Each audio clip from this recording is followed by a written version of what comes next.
All right. Hi, everybody. Welcome to Inside AWAI. My name is Rebecca Matter, and I'm the president of AWAI, and I am joined today by two of my lovely colleagues and friends. First, we have our Chief Business Officer, Jacqueline Mailer, otherwise known as Jax. Hey, Jackie. Hi, I just gave you three names, Jacqueline, Jax, and Jackie. I got a lot of names. I'm so happy to be here. And then our copy chief, who only has one name, Sandy. Hey, Sandy. We can come up with other names for Sandy. So brainstorm, Sandy, some new nicknames in the chat if you're live. But really, why we're here is to talk about portfolios. So this is a topic that comes up again and again.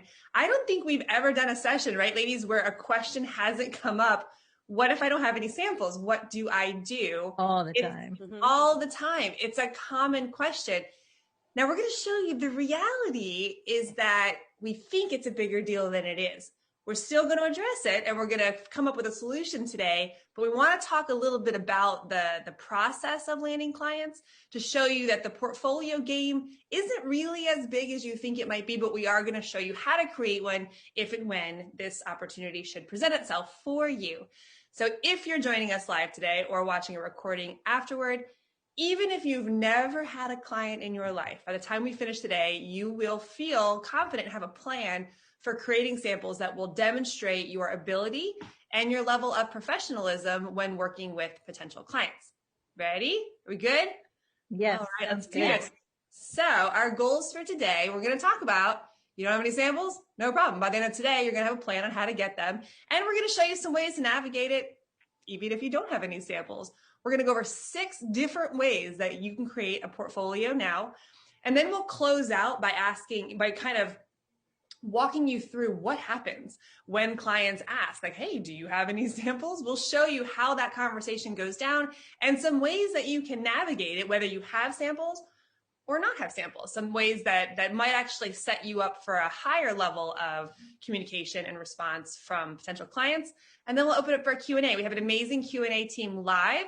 So if you're posting questions on Facebook, if you're posting questions in the Q&A, they'll be answered by our team. If it doesn't get answered, there's a chance that they're flagging it for us to answer live at the end. It might be a question that everybody has. So we want to make sure that we answer it out loud so everybody hears the answer.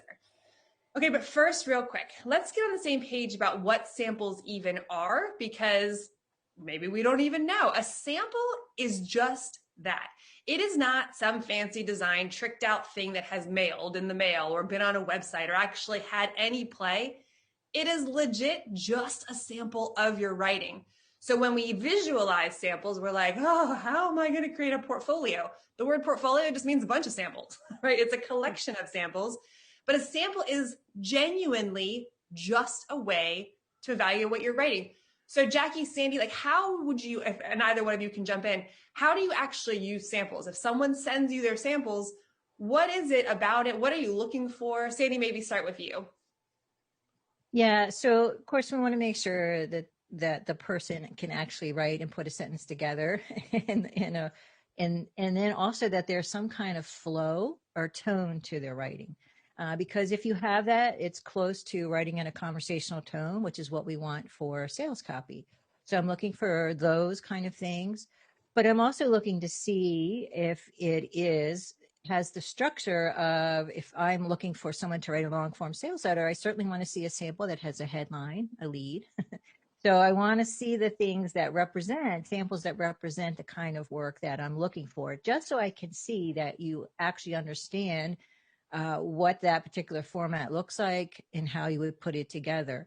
And then it goes deeper than that, because it's really just sort of like the first like meet and greet of a person when you see their samples. It's just to get a sense of where they are in their level of experience of writing. Can they actually write? Do they have a good flow and tone? Do they understand what this particular project looks like, how it's formatted? What are the elements that are needed? Those are the kind of things I'm looking for. Awesome. And we're going to touch specifically on that. So Sandy typically is working with writers on sales letters. That's what she's done a lot of on her career. She's done a lot of other forms of copy as well, like advertorials and case studies and editorial and things like that, emails. But I love what you said, Sandy. It's really just looking to see, can you string sentences together? That tone, do you really have kind of that conversational? Are you able to have that conversation? And then relevancy. If you're hoping to land Sandy as a sales letter client, to see that you can write a sales letter. If it's a case study, maybe it's a case study, depending on, so that you know what the structure is of the assignment. And again, if you're feeling like, I don't want to do sales letters, or that seems overwhelming, don't worry. We're going to actually address this. When we look to see the types of samples you're going to write, it's going to be where you are right now. So if sales letters is not your thing, you'll never have to write a sales letter. But wherever you are, that's what we're going to show you how to create for yourself. But Jackie, so when you're looking at sample, do you even look at samples? I was just going to say, I can maybe put some fear aside in people thinking, oh my God, the samples. I don't normally look at samples. I don't normally ask for samples. Of course, if it's attached, I'll take a peek at it, but really it's mostly in the email communication that they're sending to me that I could see what's their communication style like. Did they present an idea that is intriguing to me or something that we haven't done yet? And again, then if there is a sample, I'll take a look.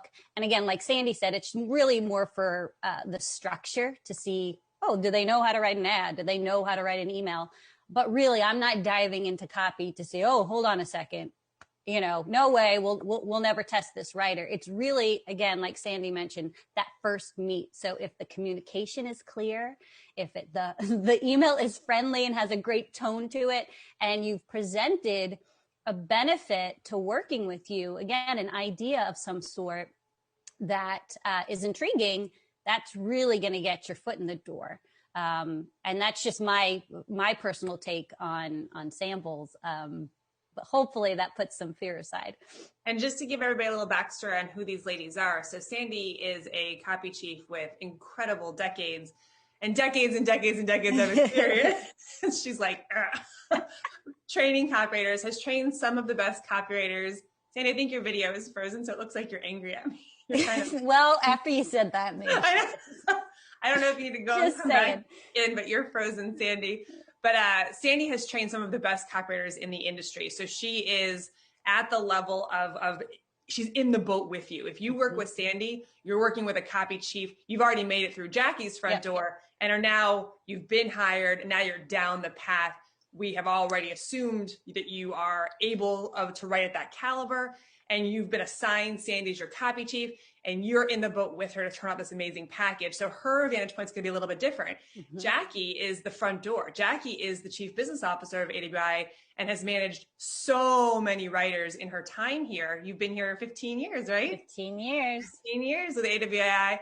She has risen up from a junior employee all the way to she oversees all of the company's plans now and all of the writing that gets done. And we employ dozens and dozens of writers. So when you think about even how you use the samples, Sandy is going to make your copy amazing down the line. She's your copy chief, but Jackie is the one who vets to hire. Isn't that an interesting thing? We don't think about that. And actually, we've never talked about that before, that a lot of times the hiring person is different than the person who's actually going to work with you on the copy. And I love what you said, Jackie, that in order to get through you or connect with you, the email or the opening exchange is really a sample in and of itself. And it's funny that when I wrote down the notes of what you just said, it almost mirrors Sandy, but it's not a sample, yet it is a sample. It's an email. You said the tone of the email. Is it friendly and conversational? Because just based on that, you know how they're going to write copy. They're going to write that style. Is it like, hi, Jackie, my name is this. I can do this for you. Or is it like, hey, Jackie, I have this great idea. I've been around AWAI for a while. Love your stuff. I have this idea for a video. What do you think? And then the last piece that you said is giving you an idea. You don't even need their samples because they just said, I have this idea for a blog. What do you think?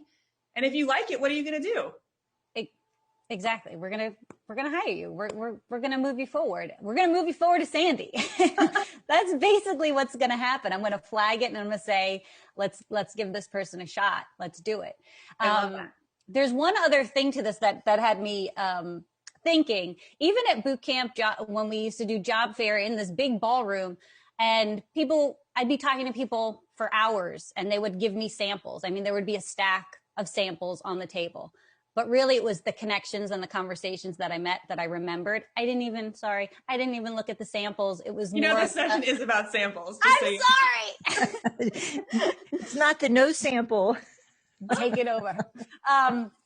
But basically, I think just to put that fear aside, that first step, that first meet, it's the communication angle. Yes, you do want to have samples. I think that's important for the writer to have confidence to know, I know how to write this stuff. I know how to write these projects. I know how these projects link together. That's important. That shows that you understand the marketing machine of it all. But I think just to put that fear aside, it really is that first step, that first meet, that communication that's going to link you up with someone like myself that's going to pass you down to the copy chief and get your copy flowing and the assignment started.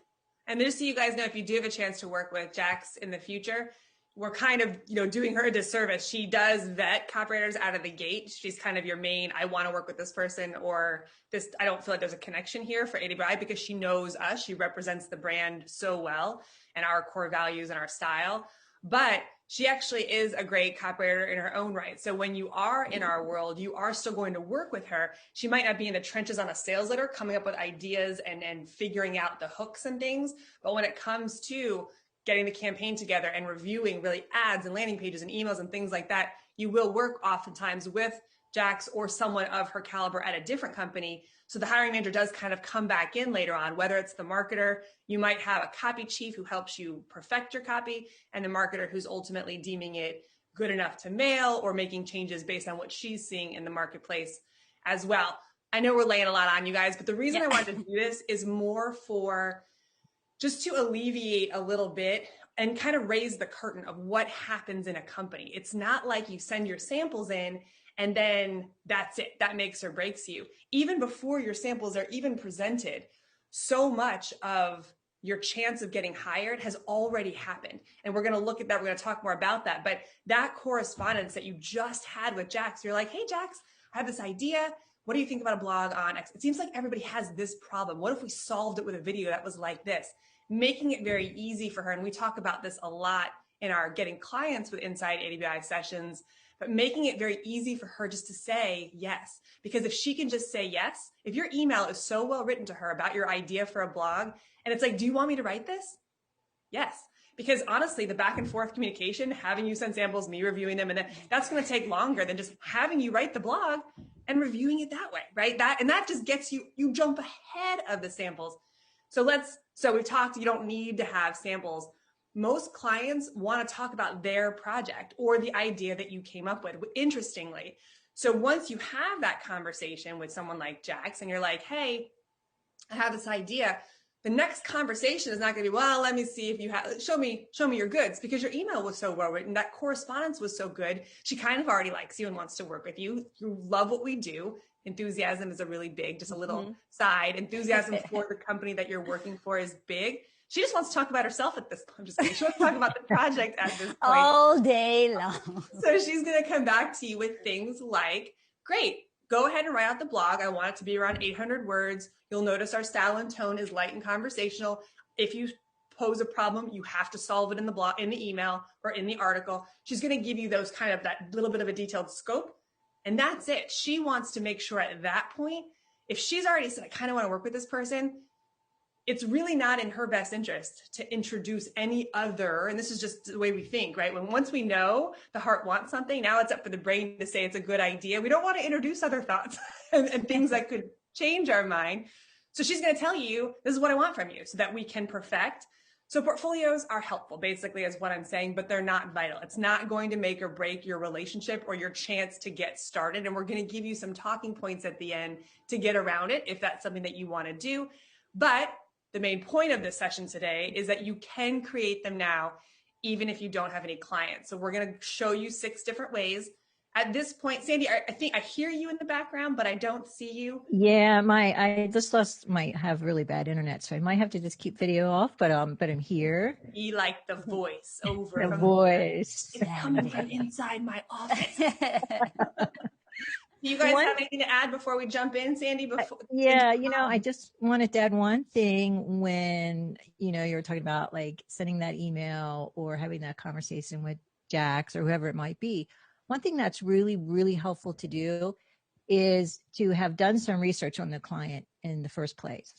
So you're not coming in there blind. You actually can have a really engaging conversation because you know their business. You've looked at their content on the website. You looked at some of their sales letters, their blog posts, their ads, so that you can have a conversation with the client who loves to talk about their project, but it's not a blind conversation. You can actually kind of steer it by saying, hey, I saw that you had a blog post on this. What if we had a follow-up blog post that covered topic X?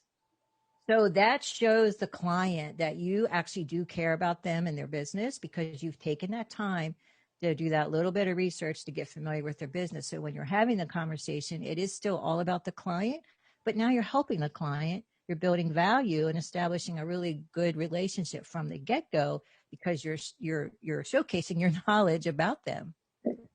I think that's huge. And again, it doesn't have to be that long. You can find a relevant blog post. Like, let's say that's your intention, to follow through with what Sandy said.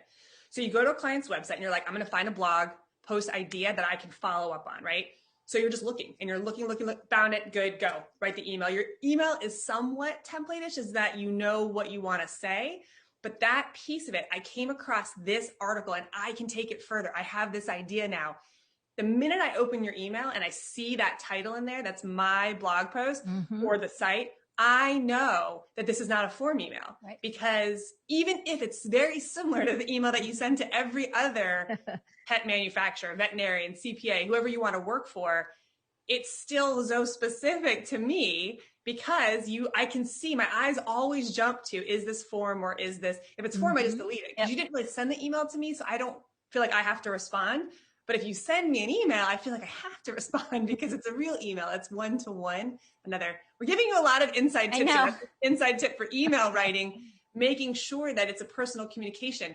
And I know Sandy's idea might feel like, oh, that's a little extra work. Yes, it is. But guess what? You stand out from anybody else who reaches out to Jackie that day. And you're like, Jackie thinks it's a real email from a real person to her. And she's like, oh, yes, this is a great idea. And there's a little bit of almost like a professional guilt per se. We're professionals. We respond to our professional emails from our colleagues, from our peers.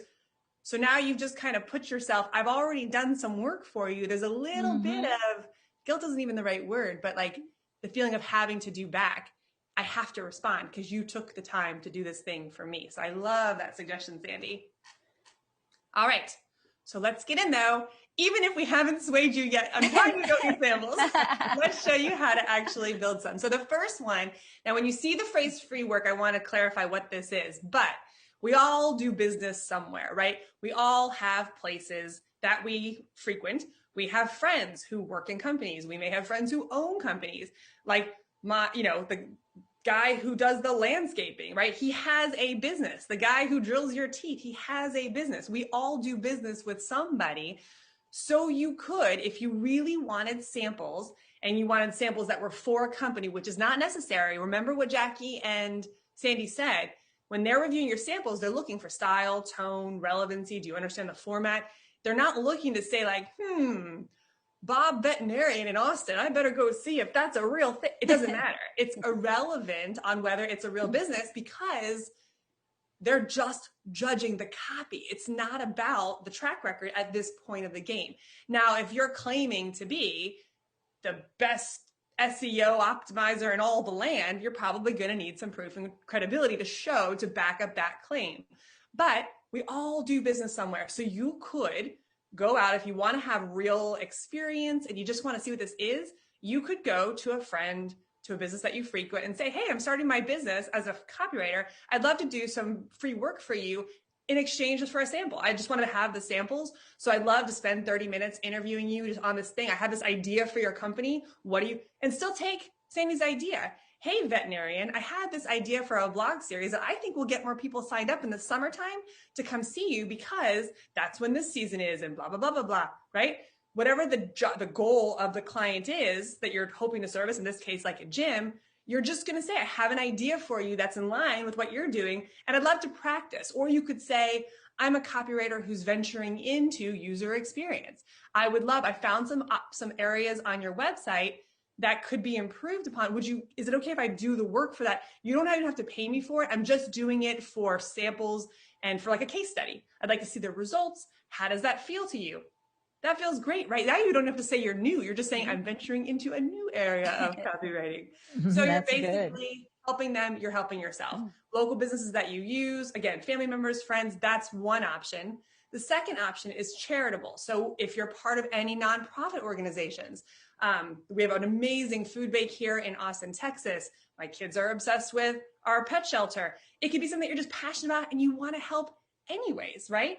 So it's another opportunity. My only caveat when I see the phrase free work that I wanted to clarify is that this is a marketing game and this is not your business. So the only reason you're doing free work is not because you don't value yourself and not because you don't assume others value you, but because you are looking to create samples. It's a very intentional marketing practice. So I want you to predefine in your head, because what I don't want is you to go out. I don't want you to walk away from those last 4 slides and say to yourself, it's because I'm brand new. I have to do free work because I just don't provide any real value. People don't value or respect me. If that's what you heard me say, I want you to rewind and go back, because that's not what I'm saying. I want you to do free work to give you experience, to give you confidence, to give you the samples that you want. Now, you don't have to do it this way. I'm going to show you 4 more ways in a minute, but this is a way to get samples to prove to yourself that you can do it, to prove to yourself that you have the value. We know, Jackie, Sandy, me, we know the value. We can't run our business without you, and no other business can. So we get that. But sometimes as a new writer, you might not. So do 3, 4, whatever it is, you pick the number, and then that's it. I want you to promise me that once you have the samples that you've said to yourself, if I just had 3 samples, if I just had 3 testimonials, whatever the thing is, I want you to write it down. I only do these. And as you go, I want you to do like a countdown, 3 more, 2 more, 1 more, done. And that way there's an end to it. And you're realizing, again, it's a marketing tactic to build these samples, not part of your business. And by no means is it any reflection of your value and the contribution that you provide. Okay. So we did those 2. Anybody can do those, all right? We can definitely do that. So let's look at a couple of others. I was going to say one more thing, Rebecca, too, just for that confidence piece. Most often, local businesses or like the mom and pop restaurant, they don't have copywriters. They don't have a marketing person. It's usually the business owner that's trying to pull together copy to try to get their businesses out there and to promote it. So think about that as you're approaching as well. You probably have more experience than most people do, especially these business owners. So when you approach them, you'll feel confident. And I think even in the process of creating these samples, it's such a great simulation of walking through how to do these projects and what kind of questions you ask a client in order to produce the copy. And then, like you said, cut it off after, you're not going to be doing free samples anymore. But if they still want you, then that could be a potential client where now you can start to charge for your services. I love that. That's great. So this next one is promoting your services. Now, this is a sample that most people don't think about, but your website or your LinkedIn profile is a sample. So Jack, Sandy, if you go to a LinkedIn profile and you see that you're a food company, you're in the food industry, and you see this person is a food writer, and now her opening copy is all picture, just like we teach in our copywriting. So clearly she knows what she's doing. Would you even think at this point to continue on with samples, or would you just say, okay, like obviously, this is someone who's in my space. This is what I'm looking for, and I can see the copy on the LinkedIn profile. So would you even go further than that? Absolutely. I mean, at this point, sorry, Sandy, at this point, that is the sample for me. I don't need to hunt.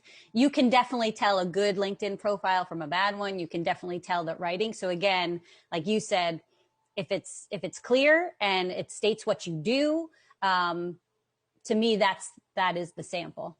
Mm-hmm. It gives you so much information right there. It's everything we had talked about earlier. So you get a sense of this person's writing style, the tone.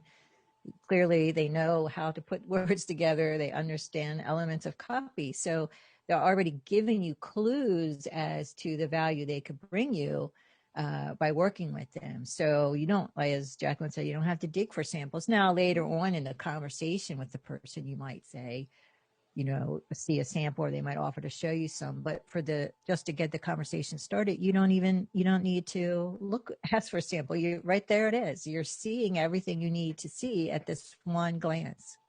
I was going to say too, just the fact that you have a LinkedIn profile is going to tell a client, oh, they're professional. Like they have a professional profile. Okay. So if you don't have one, you should get one. And even we have a free inside AWAI on that. So I'm sure that team right now is putting that in the chat. So if you don't have a LinkedIn profile, 100%, the next question that's going to pop up typically is, do I also need a website? You will eventually. Imagine doing a professional service with a professional service provider that doesn't have one. Imagine if your dentist didn't have one, or your CPA didn't have one. You're a professional service provider as a copywriter. So this often is your first sample. It's kind of like, I'm looking for a new dentist in the area. I go to this website. It's not well written. I maybe go to the next one. I don't even have to meet that dentist because I already get the ick feeling. It would almost be like going into a veterinarian office and you walk in the front door and like the smell it just feels unsafe, unclean. Like you have that gut feeling of like, I need to back out of this place. This one's not for me.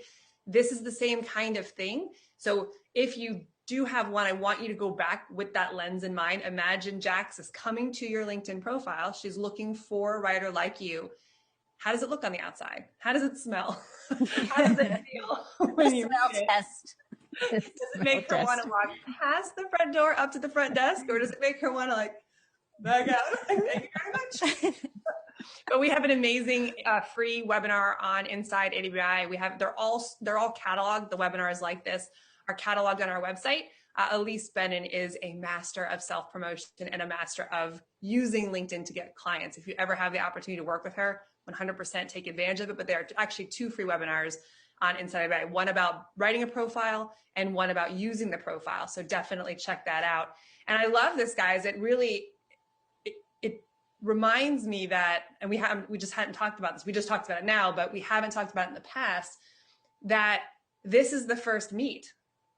And yes, the sample's already happening. Jax, you kind of brought it up before. If someone emails you, that is the sample.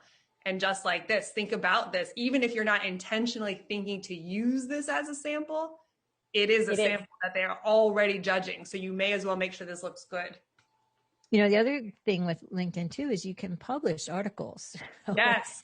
You can publish on LinkedIn. So that is another place also to showcase your writing skills. So you can post an article, you can, so that also is another way. So besides your profile, you also have articles that clients then can see. So, and, there again are samples for your client. I love that. If you've picked a niche, we're going to talk a little bit about relevancy in a minute, but if you have a niche, you don't have to have a niche, especially if you're focusing on something like user experience, where it really is, you learn to advocate for the user rather than knowing really well about that niche. But if you have a niche, having articles, what Sandy was just saying, write articles targeting your potential clients, like show your expertise in the veterinary field, show your expertise in selling wine club memberships, like whatever the thing is that you're working for. It's counterintuitive. Some people think they write about writing, but you're writing about writing for who it's relevant for. So you're demonstrating your writing, but you want to bring people to your profile who are looking for writers in your field. So demonstrate the expertise in your niche. Okay, so this is my favorite one because everybody can do this. Just write your samples. Like I said at the beginning, it doesn't even have to be for a real company. Just write them for Starbucks, strip out Starbucks and put in coffeebarista.com or something. It's not about the company. It is about samples, like of genuinely looking. Both Jackie and Sandy talked about this. It's about your style and tone. Now, again, if you're promising results, if I'm hiring you and you'll never promise results. Let me take that back. If you're claiming to be effective at getting results at something. So I can increase conversion rates. I understand search engine optimization. I can improve the user experience. Down the line, having track record is a good thing. But when you are lacking track record, proving is a much easier way of doing it. So writing samples or coming in. Andrew Davis taught us this. He does our video certification. He's another brilliant teacher. We have so many brilliant teachers. I love our faculty members so much. But if you have the chance to learn from him or even just watch him present, it's well worth your time. He had this great suggestion for getting your foot in the door with any client. And that is you find a weak point. So if you want to write blogs, look at the blogs. If you want to write pay-per-click ads, look at the pay-per-click ads. Videos, look at the videos. Find those weak spots and say, I love that this is doing A, B, and C. I wish it also did X, Y, and Z. Now imagine, do you think I have to now go on and show you my samples and my portfolio and all the stuff? No, I've already told you, I've demonstrated my expertise. I have showed you where your weak points are and where your strengths are.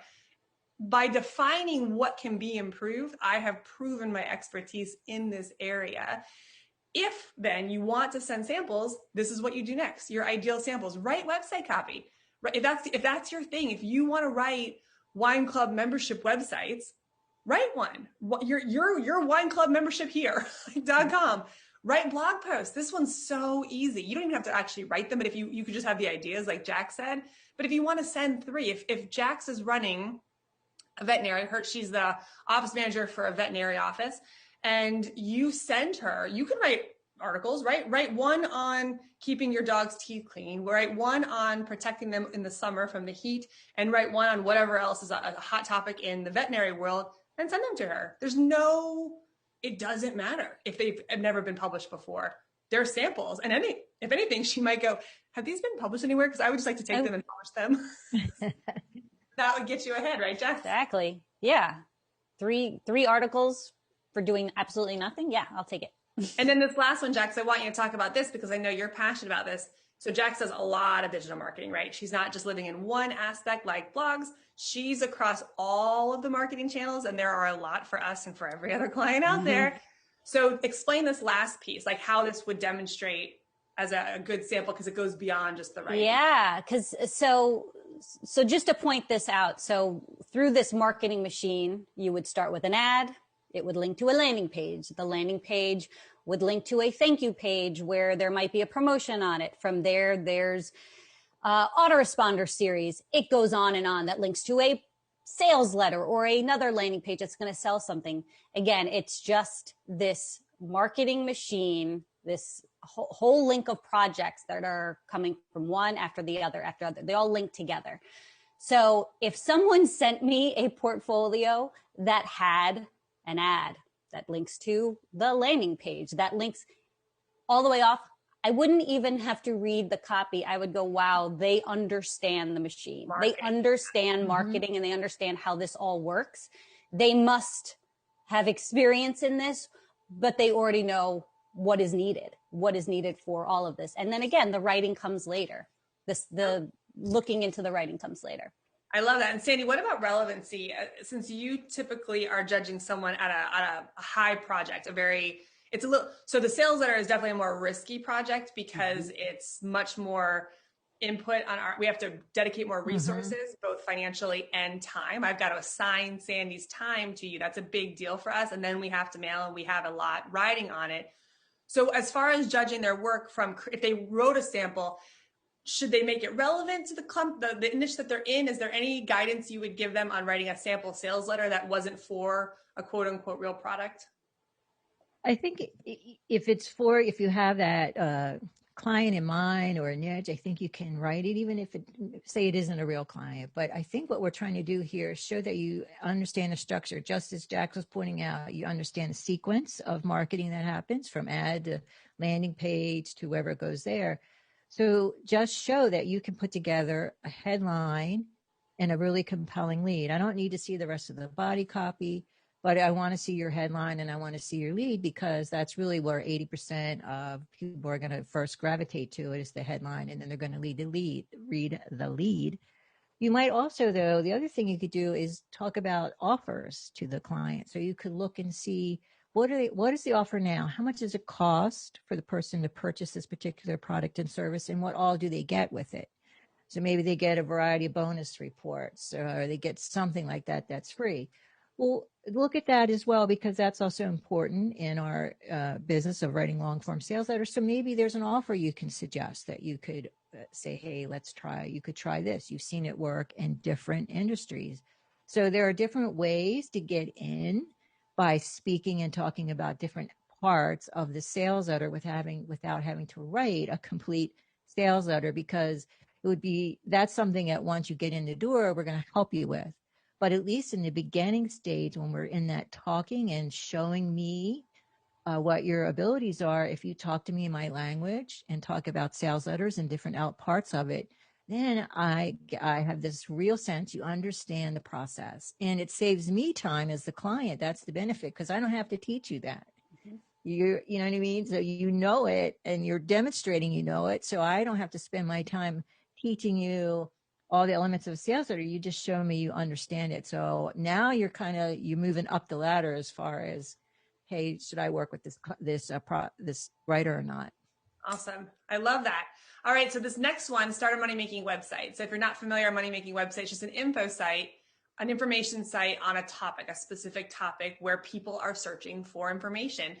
You are interested in something. What would be the thing that if I could wave a magic wand, you would write about? Like genuinely enjoy it, not even like your past experience, but if you could read about, research, and write about this one thing, what would it be? There are people who have interest in that, who are looking for those exact same topics right now. It's a big way of generating a passive income stream. One of the things that we talk about, writing without clients. But what it can do as a sample is it makes you appear. If I were to start all over again, although I will say now, after coming off of our user experience training, I'm like, I don't know. Now I want to be a user experience specialist. I always want to read good. But if I was starting out tomorrow and I had no experience, no confidence, like the whole thing, and I just wanted to maybe get started, but not quite, I wanted a little more, not a gravitas, but perceived experience, I would do a money-making website. I use the example of infant safety all the time because I'm a mom. I understand what it's like to have little kids, and they give you these things and you're supposed to keep them alive as soon as you get home. And so you buy everything under the sun to make you feel like you're competent, right? It's the monitors and the things that go into the cribs to tell you if they've stopped breathing. Is the bathtub water too hot? Are they getting enough, the right amount of milk through the bottle nipple? Like all the safety products, right? I know that mom so well. And now on this side of it, I can laugh about it, but I know a lot about that stuff. So maybe I would start a money-making website about that, talking to moms, because I can talk in their language. I know all the products. I'm now a peer, though. I can go to any infant safety manufacturer or companies who sell infant safety products and say, look at my website. I've got reviews on your stuff. I've got content I've got blog posts that talk to moms, that talk about products. Now you're a peer. You're someone in their space. There's a good chance those companies are going to contact you anyways about advertising on your site or selling their stuff. But it just gives you a little bit of like don't ask me for any samples, man. Like I have a business. I am in this industry with you. It kind of just breaks down that conversation altogether. So it showcases your abilities. It's an instant portfolio. And again, it might be a separate revenue stream altogether. Just keep an eye on it. I want to get to the Q&A. Yeah. You guys, did you have something? I was just going to say quickly with a money-making website, the other thing it does is because you have to post articles or blogs often, it forces you to get in a habit of writing. And what better way to become good at what you do than practice regularly? So, if you're running a marathon, you're going to run regularly. So writing is the same thing. You only get better at writing if you do it regularly. So having a money-making website forces you in that habit of writing regularly. 100% agree. Amazing benefit. Just like writing training assignments. So if you're going through any AWAI program or whatever programs you're taking out there to learn copywriting, do the training assignments. Those are great examples. If you take any AWAI program, part of our methodology is to give you assignments from what we call scope of project. So this is an example from one of our programs. We're asking you to write an editorial piece to people who subscribe to the Barefoot Writer, who've been exposed to it. And this actually goes on a lot longer. But what we're doing here in this specific module, we teach you the thing, we give you exercises to perfect the thing, and then we have you apply the thing. That's the way that we teach here.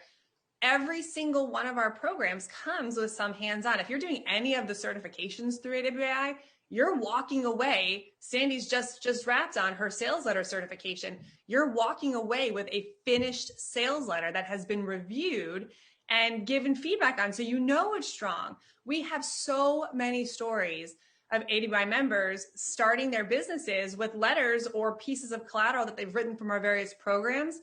That's it. That's all the people wanted. We used to have this sales letter about a peanut diet back in the day.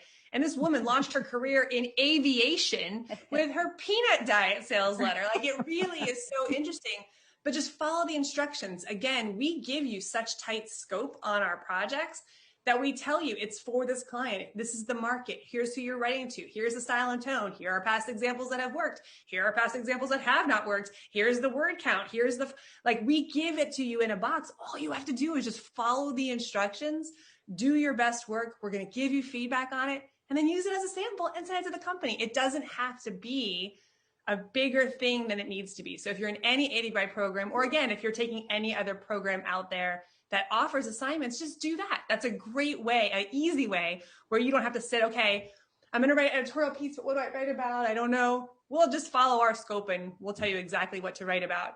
If you're in the AWAI method, for those of you who are taking that right now, that's our core foundational program. We're going to walk you through a portfolio anyway. So you actually learn what Jackie was saying. Not only do we just teach you a thing, we teach you the marketing campaign, all the sequencing. And so we're going to show you how to write all the pieces. So you write 5 different pieces of a marketing campaign, which is Jax's favorite, sample to receive, showing the connection. We teach you all the marketing. You write these 5 assignments. You get feedback on all 5 of them. And then you get to turn them into samples and use them. So if you are taking this program, know that that's part of it. That's part of the promise. So we're already going to take care of that portfolio with you. It proves that you have the range like Jackie was talking about. And then this won't be available all the time, but it happens to be coming soon. If you want to do it live, Katie and me, actually Jack's on it, Sandy's on it, and a bunch of other experts get together. We only do it once a year. I put a link in there so that if it happens to be when you watch this playback, if it happens to be going, you'll be able to get to it. It's called 10 Weeks to Pro. If it's not happening, you'll end up with the AWAI method, and that's still the program. But 10 Weeks to Pro takes you through it. It's like we all come into your offices, like you're here in mine, and we walk you through it to make sure that you're learning it, you're applying it, and then we're going to apply other real world stuff. We're going to bring in experts, and Jax might come in, for example, and say, hey, I see you're learning about principle ABC. Let me show you how that's playing out right now in a campaign that I'm working on. It's like this. Just to make sure that you master this stuff on a cellular level, we normally do it once a year. We're doing it a second time right now this year because if you've been around AWAI for a while, you know that the demand for writers right now is off the charts. It is crazy. It's crazy. The success stories. Sandy interviews our success stories. We are so backlogged on success stories that we can't, it's almost becoming overwhelming in a really good way. We love it. Big tsunami of success stories. But no matter where you are in your path, this is the time to be a writer. You're an amazing timing. So push forward with whatever it is you need to do next. If it's portfolio, take action this weekend, get going, because there's a lot of writers or a lot of companies who need you. So Katie and I are going to do this again live. All the details are in that link, but let's get back to clients. Okay. So now a client asks you, I'm keeping an eye on time. So if you have questions, post them in the Q&A. We're coming to you. When clients ask for your samples, just write them back. Hey, here you go. Here's some bullet. Before I send you the samples, or yes, they're attached, but I just want to remind you, here's what I have. I am a mom. Who better to write for your infant safety products than me? I know why your moms are staying up at night, and I can speak to them in the language that they speak. That's more important than my samples, right? I'm a real human, clearly demonstrating that I know what I can do for you and what I bring to the table. So just add, it doesn't have to be, I've been a copywriter for 10 years. No, it has to be, you're a human being who understands who you're talking to, what their problems are. Bring those ideas. If you choose to do your samples, just include links to your work on your website. You can include links to content, like Sandy was saying, on LinkedIn, which is a great one because then your LinkedIn profile is right there. You can attach a PDF if you want to, but close out with an idea. No matter what you do, don't just push samples. I want you to get in the practice of anytime you talk to anybody, you have an idea. My mom taught me this when I was very young, and right out of college, she said, it doesn't matter if anyone accepts them, but I want you to give an idea anytime that you can, because everyone in the room will always know that you are an idea person. It doesn't matter if any of your ideas, it's not about getting people to say yes. It's just being like, whoa, Rebecca's probably got an idea. I've always been that girl. And I'm telling you, that I believe is one of the keys to my personal success and what we thrive on. We're an idea company. We hire people who have great ideas. That is such a big part of success in writing, because you don't write once, right? You write forever. So you need to have lots of ideas. But if you continue to put ideas forward at every turn, just be helpful. Don't worry. Question that's probably popping up at the Q&A right now. But what if they take my idea? Don't worry about that, because they're not going to execute the idea as well as you can. And if they want to take the idea and do it themselves, that's not your client anyways. We want clients who don't have time because their business is booming and they want you to help it boom bigger. They have money, they have budgets, they value copywriters. That's who we're going after. So, sorry guys, I'm running through this really quick. I just want to close up so that we have time for questions. Let's say you don't have any samples though. Great article on our website. This is Steve Sonwhite's way of saying it. Let's say you've written editorial, right?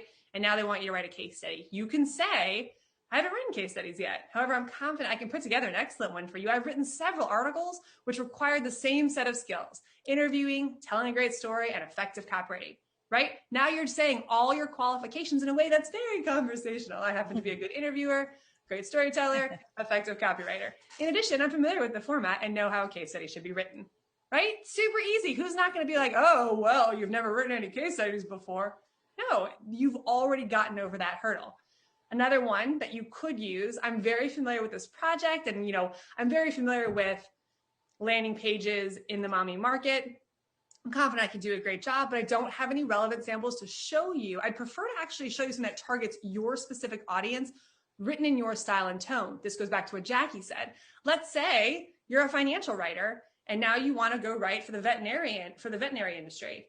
That's not even kind of relevant. So you'll say, I have a ton of experience in writing these types of projects, or I have some experience writing these projects, but your style and tone is so different than what I'm used to writing. I'd like to go ahead and do a project specifically for you so that we can even see if this is a fit, right? If I can match your style and tone and you like my style of writing. So why don't we just do a small article or email? That almost like throws out, like, I don't need you to commit to me on a sales letter. I'm not asking you for $10,000 today. I'm asking you for 500. Like, let's just throw out the big project, because I don't even know if I'm going to want to work for you. And there's a lot of nuance in there also, and psychological things at play that are probably going to get you the job anyways. But again, we're looking for these opportunities just to be helpful. Who's going to say no to this? Oh, you're not going to send me some generic samples that you wrote for a company that has nothing to do with mine. You want to write copy that's specific to my prospects, with my problems, my solutions, that's relevant to me, and let me judge your copy that way. Yes, please. That sounds way better. So I love this AWAI again. Yeah. It's also, it kind of takes the risk off the client when you say, 100%. Why don't we just do a small article email? There's no risk for that client to give you a try. And then the ending is, we'll see if it's a fit for both of us. That sounds so professional, not like I'm begging you for this work. If it doesn't work, no problem, because you're going to move on and do the same thing for other potential clients. And you also now have a sample that you can use for the next Exactly. So here's some more AWAI resources. We have tons on samples. If you just go to our website and type in the word samples, or you can click on this link, the PDFs will be posted on the PDFs posted playback after this. We go onto the website. The training I mentioned earlier, AWAI.com/pro. If you want us to walk you through the AWAI method live and really just make sure that you're comfortable with this, you will end that with a professional portfolio anyways. So if you just want us to say, here, write this. And we'll see your samples. Yeah. I want to note that. I will see your samples. Anything gets flagged and sent over to marketing. So just another little tidbit of info. I love that. We also have tons of great insight AWAIs, but I love this one on how to talk to freelance writing clients, because that's really what we're talking about here, right? It's how to have those conversations. So I love that. It's like we've done a simulation in that one where you're a fly on the wall, like ring, ring. Hi there, such and such marketer. I am copywriter. And we actually go through some of the conversations you might have, including this one. And then for those of you who are like, that's great, but where do I even find these clients? There's so many ways to find clients. And we have a great webinar that goes over 26 of them in one of the inside AWAIs. All right, so let me stop my share and we'll open it up for questions.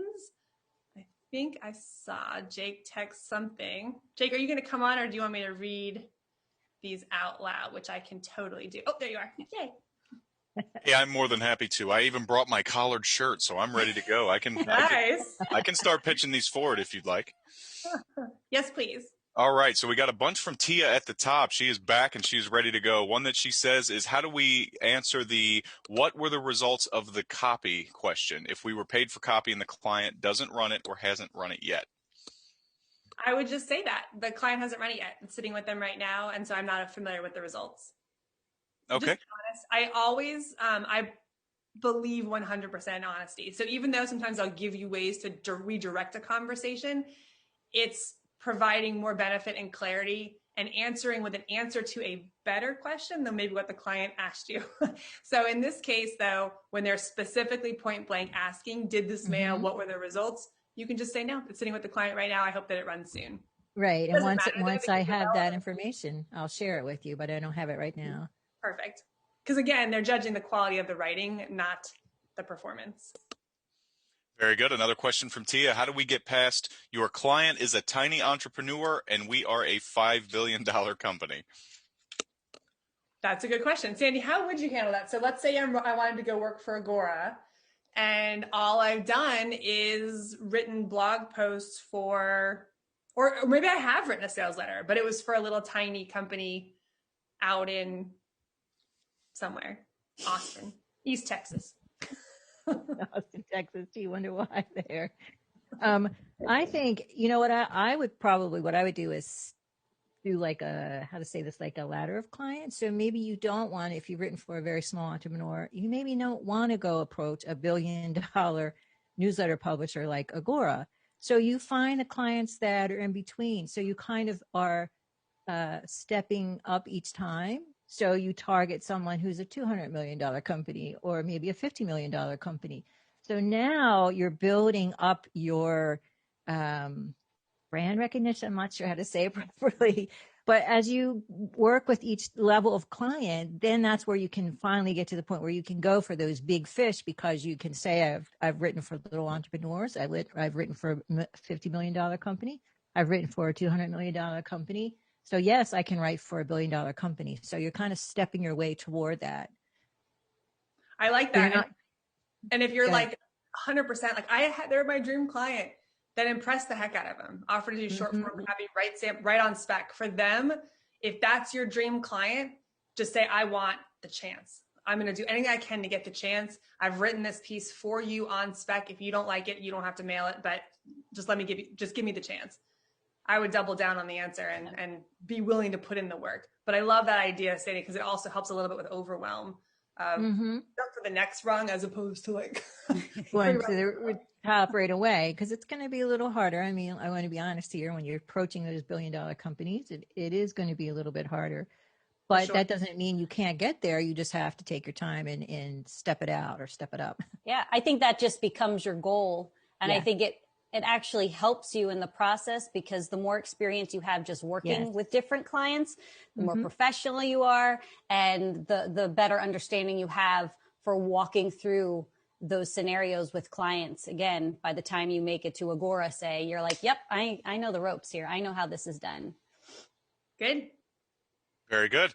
One more question from Tia, and I apologize. I am going to rephrase your question a little bit to make it a little more general, just in case anybody else has any similar questions. How do you get past having outdated samples or experience, or things that aren't exactly in the same vein as what a company needs? So the example she used, if a company needs a blogger and your samples are either too old or are not blog related. Well, how would they know how old they are? So that's one example. You don't link them to the blog posts that are dated. You'll just be sending them your samples. So, and if the content is outdated as far as like what's going on in the world, just refresh it, make it worthwhile. In your best interest, you're putting forward your wrapper saying, look at my facade. Do you want to walk through the door? It's in your best interest to make sure that house or wrapper looks really good. So make them your best possible samples.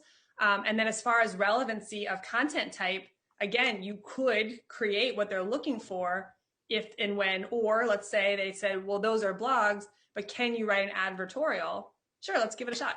I'm 100% confident I can. Or here, I'll take this blog and I'll add on sales close to it. Or there's ways of navigating it, but just don't, unless you actually had that issue, people should not know how old your stuff is unless it's outdated. And you can, again, as we've talked about in this session today, write the samples that you want that are relevant for you and represent your writing ability today. All right, very good. Tim asks, do software packages exist for portfolio development? And if so, which packages would you recommend? They do if you want to get all fancy and designed on your website. There's lots of great plugins even. So we teach you how to build a website in our Build Your Freelance Website in 4 Days webinar series. Say that 4 times really fast. We have you build your website on WordPress, and there are portfolio plugins that you can use.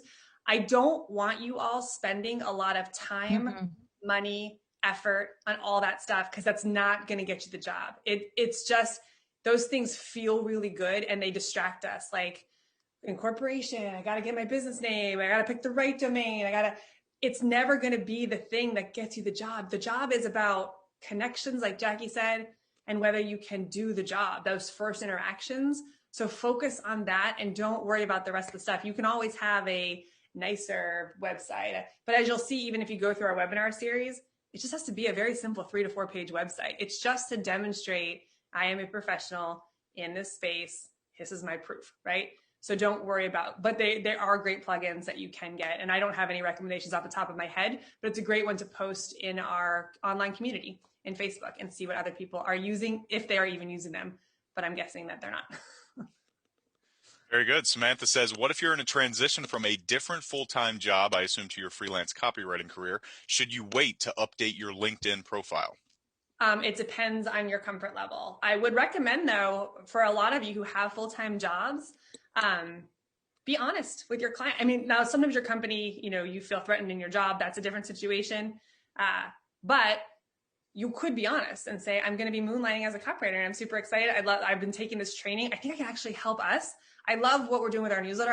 Go back to that Andrew Davis example. I love how our social media does A, B, and C. I wish it did X, Y, and Z. Can I take that on? Your company might be your first client. We've had numerous success stories like this. Christina Gillett comes to mind, where she tried to leave.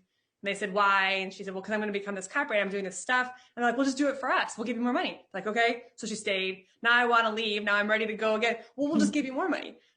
Okay. But now I want to leave again. She finally pushed out the door, but they ended up becoming her first major client. So it's really your comfort level with being honest with your company. But I think there's always a way to spin it in a way that benefits them. Like, we believe in continuing education at AWAI. If somebody wants to learn this or learn that, we want them to do that because it only helps us as well. So just spin it back positive to your company. And if you are going to change out your LinkedIn profile, let them know so that they're not like, what? Did you see that Jackie just became a copywriter? Do we know that she's leaving our company? Sorry, guys. I'm out. All right. Up next, I'm seeing a lot of questions that are asking about this particular Inside AWAI being recorded, or if they can access the slides. It will all be posted on our website, both the webinar playback and the slides, so you can go back through, go through anything that Jackie was talking about earlier, any of those links that we pulled up. So that'll be on awai.com. Just click on the resources tab. You should be able to find it. With that said, Maria has a question. I've been writing content on Medium. Is that a good platform to develop samples? Anybody want to tackle Medium? So Medium is right. It is. It's a great way, just like LinkedIn posting content. You will be able to, it's been published. If Medium has chosen to publish your stuff and you've gotten through and you're live, great, send it. It's definitely a great example of a place where your stuff is professionally published. LinkedIn, though, is another great one. But again, I just encourage you to make sure that it's somewhat relevant. Like if your article is about underwater basket weaving and you want to write financial sales letters for Sandy, it might not be a relevant fit. So just kind of keep that in mind for your industry. All right, very good. Sharon says, okay, if you started a blog, what is the best website to use? Is WordPress ideal, or do you have another suggestion?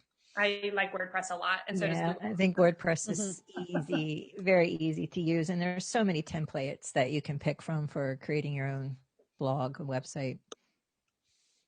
All right, Roberta, and I think this one's kind of been asked in different ways a couple of times. What are your suggestions on building an online portfolio? So people are asking, what are the best ways to showcase some of your samples in a digital format? Any additional advice on that?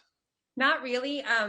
There's really no right or wrong. I just would say that it's clear. If you're going to post PDFs or things on your website, just make sure that it's super clear and super easy. Don't make people jump through hoops and have to log in or go through a landing page or a form in order to get to them.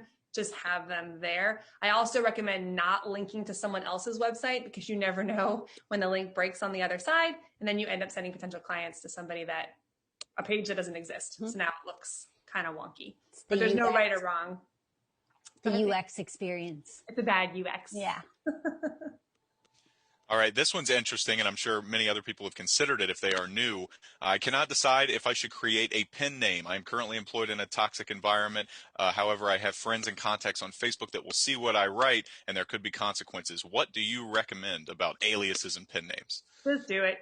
There's a really great story of a girl named James Chartrand, and she started in this industry, I want to say about 15 years ago, and was concerned about being a woman in the space and that she wouldn't get paid as much. And so she just named herself James and has a whole blog. It was called Men with Pens. And I'm not sure if it's still out there, but I remember somebody outed her. And Brian Clark, who owns Copyblogger, she went to him and said, help. And so he said, you should write an article, James Chartrand wears women's underpants. And she outed herself before it became a big thing. But yes, pen names are great. And honestly, I mean, if I could go back in time and wave a magic wand, I probably would have used a pen name as well. I do think that it's good to have a person's name rather than a company, because people, especially nowadays, we do business, we connect with people as opposed to companies. So I would go with that versus an alias of like a company or a brand. Pick a name. Just pick your first two letters of your name and there's your new name. Jackie, you're going to become Jessica McDougall. I love it. Add that to my list of names. Yeah, that's why I picked the alias Jake Allen, because Gustavo van Meenderhausen just doesn't work as well as a presenter. Doesn't.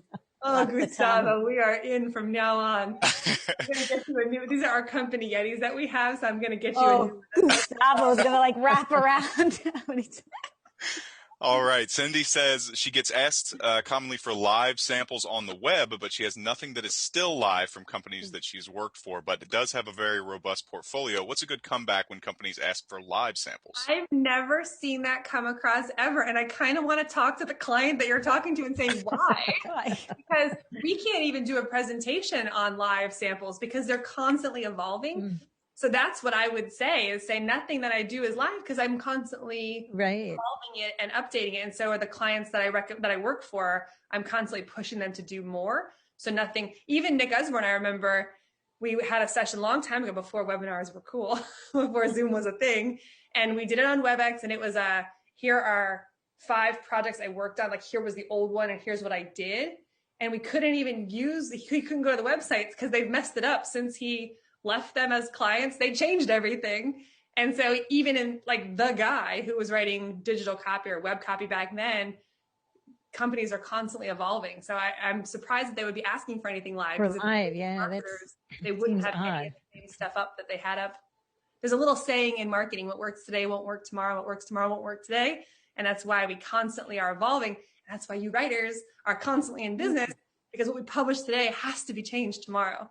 So it's like a perpetual self-fulfilling business. It's amazing. On the same topic of pen names, Jackie says, if not that Jackie, different Jackie. Jackie.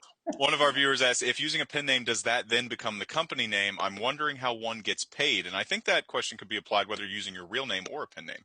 We can't actually give any legal or accounting information. So we only play them on TV, but you actually should talk to a legal or accounting professional. But you can do business as any name. It just needs to be filed as a DBA. But I didn't give you any legal or accounting information. I'm just telling you what a DBA is, and you can be paid and set up any company under any name. All right, very good. Bobby asks, is there a platform to connect outside of Facebook? I think there's plenty of them. You mean as far as with us? If you're asking about with us, LinkedIn, we have a great growing group on LinkedIn. We're on most of the social platforms now, but I love our LinkedIn group. That's the one I would recommend connecting over on. It's a professional group of writers over on the professional social media platform. But Facebook is great. We have a great audience or great community on Facebook. Great, yeah, on Facebook. Very active. Yep. We have a question from Ashok who says, where can I get info on how to utilize a LinkedIn profile? And I know I have a lot of experience working with Elise Bennon. We are coming up with the 21-day challenge starting in September. So the promotions and things will start to come out towards the end of August. So keep an eye on your email, keep an eye on the site. We'll give you plenty of information about Elise's wonderful LinkedIn course around that time.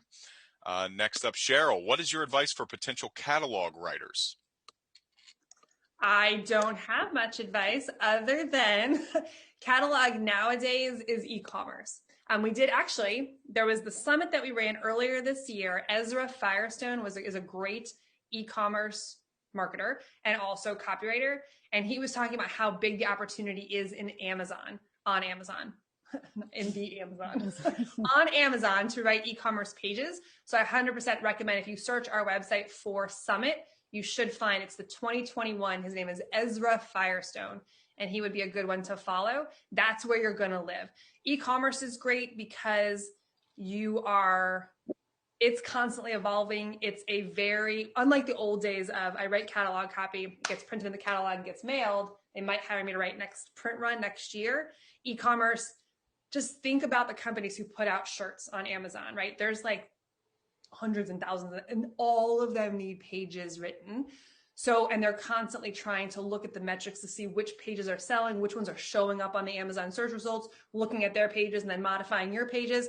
So it's a very marketing metric heavy area now, but so you'll look for e-commerce style copywriting. And again, Ezra Firestone is a great person to follow there. There is definitely an opportunity. Your clients will be people who are selling consumer goods online. So it could be niche specific or it could be platform specific like Amazon. Something else that just comes to mind as we say catalog, because, we're talking about like shorter burst of copy, which kind of fits in that genre of UX copywriting and chatbot. So maybe there's an opportunity to expand from just catalog to also doing chatbot and writing and UX, because those are short bursts similar to catalog descriptions. So maybe you broaden your client base by approaching, people who need that as well. So now you've got 3 little areas you can specialize in.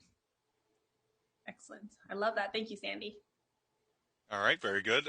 Lydia has a question that we get pretty commonly on these sessions, which is, what if you don't know the technical aspects of how to put links into an email or website? What if your client isn't set up with an email list and you yourself have no clue how MailChimp or Constant Contact works? Go ahead, Jax. What are the chances that they're going to have somebody who has no? I was going to say, typically a writer doesn't even have to put any links into anything. They're using Word docs where they're putting in their copy, and they just use that yellow highlighter to let us know where they want to enter a link, and the marketing department does all that and gets it loaded up in the email system. So I don't know if the question is the company you're working for doesn't have that. And if so, you could reach out in the social community in our groups and saying, does anyone have tech experience that I could partner with? Usually you're not going to work for companies that have nobody. You all usually have a tech person, and that tech person does not want you touching their stuff. So you'll basically say something like insert link here, or in our world, we highlight the text and then add a comment that says link. If you go through our digital copywriting course, we actually show you kind of how to notate all this stuff.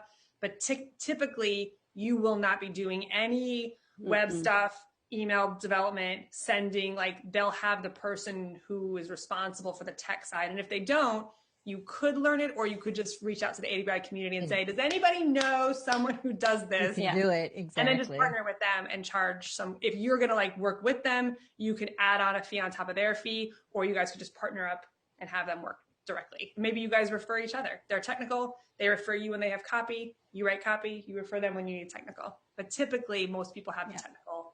So can you imagine our Josh allowing anybody to touch our website? He wouldn't let me touch. He took away my editing rights. I went on the website the other day, and I can't even edit the website anymore.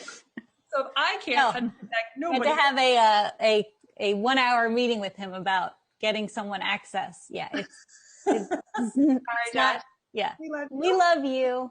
We do. All right, we have just a few more here as we wrap up. Don asks, and I'm not sure if this goes into the legality thing again, but is there a problem with using my past work for a client as my samples? Don't the previous company that person wrote for technically own the writing product that you gave them and they paid for, or would that be like on a case-by-case basis? You don't want to publish it on your website because that would be a violation of copyright. And it would also be duplicate content in the eyes of Google, and both things would end up getting dinged for it. You can't have it at the same. It's just best. It's always the best practice to ask somebody permission. Can I use this as a sample? And then I'm not going to publish anywhere, but I will have it when somebody asks. I've never met somebody. I would always say 100%, by all means, I don't want you posting on your website because we've already published it somewhere else, but you can totally show it to somebody. The other option is if they don't hear from you, you can't go back to them, there's something that happened there, just change the company name or strip it out. And that way, and just say, I'm not able to name the company that I've worked for, so I've had to strip their name out, but here's an example of my writing. And that should suffice. And that is, some clients will have a non-disclosure. There could be something in there, especially if you're writing, let's say, you're ghostwriting for the CEO of some major company for Fast Company magazine, right? They might say you can't reveal, so you'll have to sign that. So you'll just have to come up with a different way of showing samples. And you can say that. I've actually written for some very high profile where I've had to sign an NDA and I am unable to show you those pieces, but let me show you something else that I can do for you, and just navigate it that way. Awesome. And earlier in the presentation, Rebecca, you mentioned doing a test run of an email, trying to establish that relationship. What would you charge for a test run of an email or short UX copy? What would I charge when you're doing that whole test each other out process? I kind of want to stay somewhere around the 500 to 750 range. So it really depends. I want it to be under 1,000, and here's why. Most likely they're not going to have to get approval for at the minute, depending on the size of the company, once it goes after a certain price point, then there's going to be people involved and it's not going to move fast. What you want in that moment is, you got Jackie's attention. I want her to give me something. I want her to say yes, and I want to give it back to her right away so that it's quick. So you're going to want to keep it limited to things like blog posts or an initial email sequence or something. And so usually that's going to be somewhere between like 200 to 750. Just stay below $1,000 and don't get too big of a scope anyways. I don't want you spending days working on a project that it might not be a match anyways. So just keep it small for your sanity also, so you're not dedicating a whole bunch of time and resources into this one project. All right, LJ from Facebook asks, is it advisable for a separate website for different industry content, even if your company model and idea is in itself an obscure coterie of sorts? So I think what he's asking is, if you have like different content for different industries, should you have a different website altogether? I think yes, if the potential client is super different. So if I'm looking to talk to veterinarians, people who own veterinary practices, and Sandy over at Agora, those are two totally different people who are judging my content very different ways, especially if it's like B2B and B2C, right? So different. You want to keep it. It's always about the prospect. So is my content on my website relevant? Now, the example where it could be, let's say your UX, your user experience. I specialize in user experience copy. Show me your site. I'll tell you what I can do, right? I don't have to be in a niche because I'm advocating for the user. I can come through your website, whether you're a veterinary practice or a financial newsletter publication, and show you some weak spots that I can improve. So it really depends on what you're offering and who you're targeting to your website. So hopefully that helps you decide if you should have two separate ones or the same. Very good. Michelle is asking, I feel like there are so many money-making websites about the specific topic that I'm passionate about. Should I still pursue that, and how can you differentiate? I answered this in the chat. There are lots of topics. You can always differentiate though. How many copywriting programs are there out there now? Right? When I started, there was none. And now there's hundreds of them, right? But we still differentiate, and they're differentiating, trying to figure out their angle, their hook, their style. So you can differentiate. The challenge you're going to run into is traffic. Can you target enough? Is there an area that you can get in where you can show Google, I'm the one on this topic? So we have a lot of great content on our website. If you just go to AWAI.com and you type in things like profitable money-making website topics, things like that, we go in depth in our program. And that one does come with a community. We have a money-making website program taught by Nick Usborne. It has a community where you can kind of get that check. Is this a good topic? So it's either figuring out your differentiator or like one step removed. Can I step into a topic that's right next to this topic, that's very similar, but there's a lot of search traffic over here on this topic. And again, we cover that in detail in that program because it is a bigger topic for sure. All right. And we have one more question here before we wrap up. I want to thank everybody for all of the awesome engagement. We're really excited about this stuff.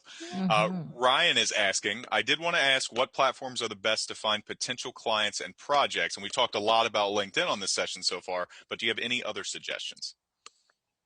Oh, there's so many places. I want you guys to go to that webinar, the 26 ways, because you could find them. Our job board right now has over 600 direct response jobs, has over 600 people or 600 ads right now looking for clients. So you could go through job boards.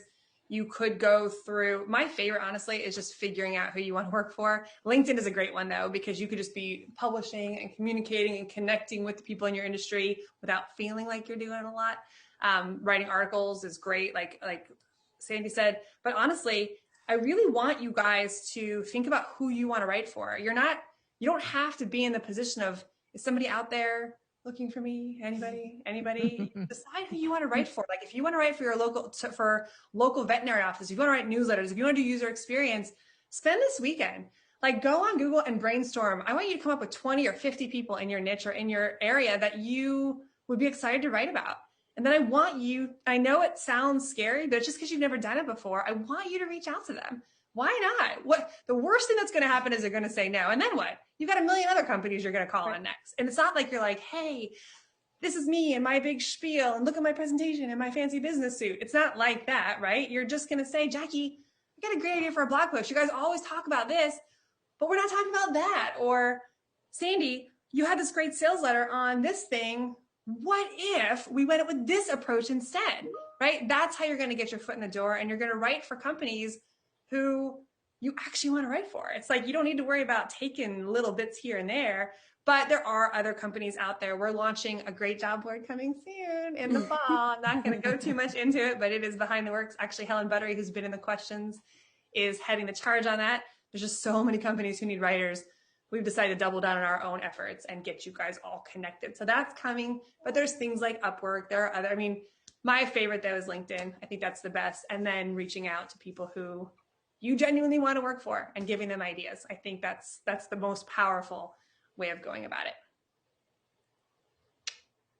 All right, I think that's all the questions. So once again, thanks everybody for the engagement here. If you have any additional questions, please contact our wonderful member services team. And of course, the Q&A and the full presentation for today will be available on the Inside AWAI page. So check that out if you missed any part of it. But with that, I will disappear into the void and throw it back to you, Rebecca.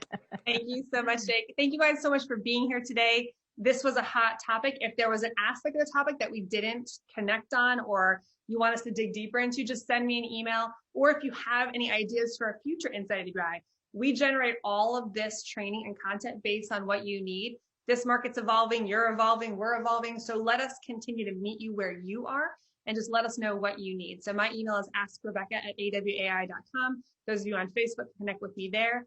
And just reach out. Let us know what you need, because if you want to make a living as a writer, we can help you get there, and we will be there with you every step of the way. So with that, thank you so much for joining us. Jackie and Sandy, thank you guys so much as well. I really appreciate you spending the time today. Thank you. Loved it. It was fun. All right, everyone. We'll see you next month. Bye.